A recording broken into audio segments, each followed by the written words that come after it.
Crypto market का लोग अक्सर एक शॉर्टकट समझ लेते हैं कि यहाँ पे आओ, इन्वेस्ट करो, तुरंत पैसा बनाओ। पर रियलिटी क्या है?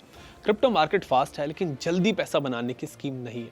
यहाँ प्राइसेस सेकंड्स में ऊपर भी जाते हैं और उतनी ही तेजी से सेकंड्स में नीचे भी आ जाते हैं। जो लोग क्विक मनी के लिए क्रिप्टो में इन्वेस्ट करते हैं वो अक्सर वोलेटिलिटी का शिकार हो जाते हैं। क्रिप्टो का असली गेम है रिसर्च, पेशेंस और रिस्क मैनेजमेंट। यहाँ सक्सेस का फॉर्मूला ये नहीं होता कि कब पैसा लगाया और कब निकाला, बल्कि ये होता है कि कितना समझ के इन्वेस्ट किया। इसीलिए जब भी कोई आपसे ये कहे कि क्रिप्टो में गारंटीड प्रॉफिट है तो अलर्ट हो जाइए।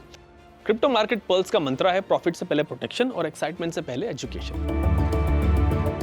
देखिए, कल ही ऑस्ट्रेलिया ने अपना पहला कॉम्प्रिहेंसिव क्रिप्टो लॉ पास किया है।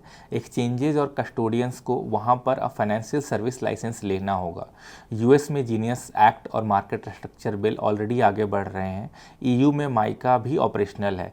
तो ग्लोबली अगर हम मोमेंटम की बात करें तो ये क्लियरली रेगुलेटरी क्लैरिटी की तरफ बढ़ रहा है। अगर हम इंडिया की बात करें तो हमारे यहाँ अप्रोच काफ़ी कैलिब्रेटेड और कॉशस रही है। और ऑनेस्टली देखा जाए तो यूनिफाइड फ्रेमवर्क के मामले में हम दूसरों से थोड़ा पीछे हैं, लेकिन इसका मतलब यह नहीं है कि इंडिया ने अभी तक कुछ नहीं किया है। ग्राउंड लेवल पे देखें तो इंडिया की पोजीशन काफ़ी स्ट्रांग है। एडॉप्शन के मामले में दुनिया के लीडिंग मार्केट में से एक हैं हम लोग। Developer ecosystem globally second position पर है, जो कि वेब3 और इनोवेशन के को ड्राइव कर रहा है। और सबसे इम्पॉर्टेंट है compliance infrastructure.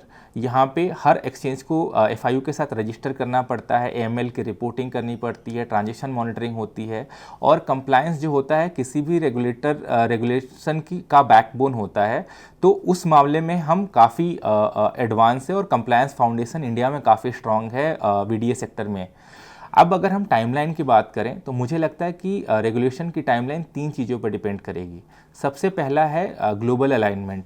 Australia, US, EU ये ऑलरेडी आगे बढ़ चुके हैं, तो मुझे लगता है कि इंडिया भी इनको फॉलो करेगा। दूसरा है इंस्टीट्यूशनल अलाइनमेंट, रिस्क मैनेजमेंट और इन्वेस्टर प्रोटेक्शन।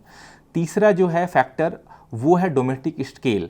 जैसे जैसे स्केल एडॉप्शन का स्केल बढ़ेगा, रेगुलेटरी क्लैरिटी की नीड बढ़ती जाएगी और गवर्नमेंट को ऑब्वियसली पिच इन करके रेगुलेशन लाना पड़ेगा। तो ओवरऑल रेगुलेशन आने की बजाय मुझे लगता है कि इंडिया में क्रिप्टो रेगुलेशन एक फेज्ड अप्रोच में आएगा। जैसे AML नॉर्म्स आए थे, टैक्स के रूल आए थे, उस तरीके से ओवरऑल रेगुलेशन भी एक फेज्ड अप्रोच में आएगा और थोड़ा समय लगेगा।